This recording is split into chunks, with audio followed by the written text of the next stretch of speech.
A journalist detained in a Eritrean prison without trial for 23 years has won a Swedish Human Rights Prize for his commitment to freedom of expression.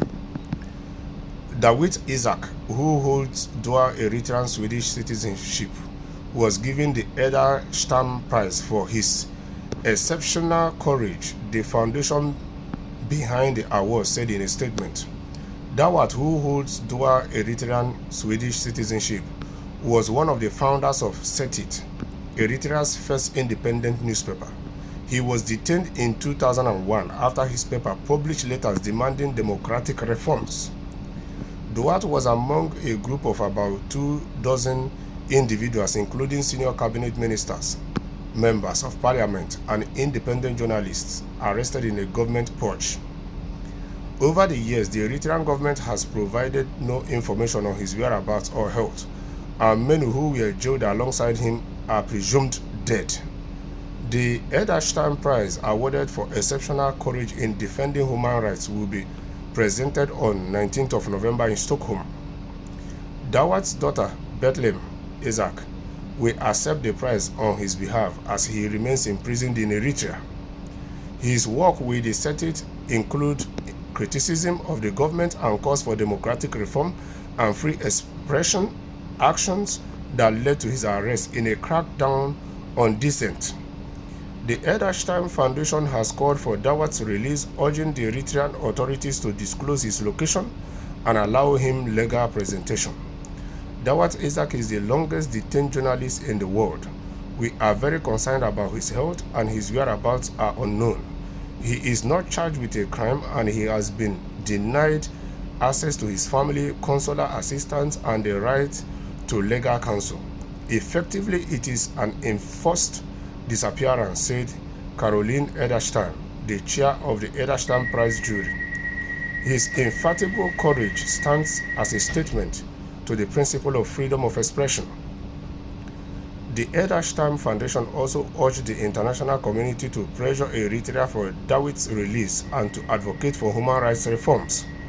The Edelstam Prize honors individuals who show exceptional bravery in defending human rights in memory of Swedish diplomat Harald Edelstam. Eritrea is the only African country without private-owned media, having shut down its private press in 2001 under the pretext of national security. So, Ethiopia has a dictator, and that is why you say that when someone from Ethiopia who is above the age of 18, manages to find themselves anywhere in the West here, they are being granted political asylum, as long as they declare that they are running for their life, because in that country from 18 to 50, you are mandated to join the army, and if you refuse, you will be arrested and charged for felony or treason. So, truth be told, let us take Holland as a case study. Look at what happened in Holland on Sunday, where people were banned from protesting in Amsterdam.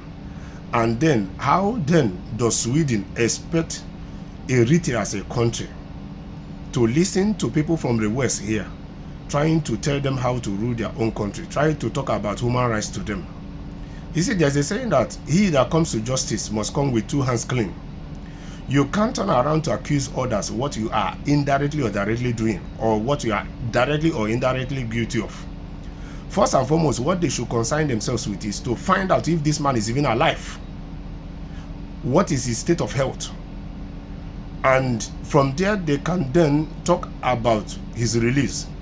Because the news even said that the people that were being arrested or held with him, most of them are presumably dead. So you are not even sure he's still alive. So first things first, this Swedish whatever Human Rights Prize Committee, or Edelstam as they call themselves, must first of all make sure this young man is alive and what is his state of health. Then from there they can pick it up. And the West should try to put their house in order, because you can't be pretending or portraying yourself as preachers of democracy to Africa, and you are doing things that contradict what you are preaching to Africa or developing or third world countries. Because these leaders in these countries are really acquainted with the news of things that are happening in your country in ways and manners you can't even imagine.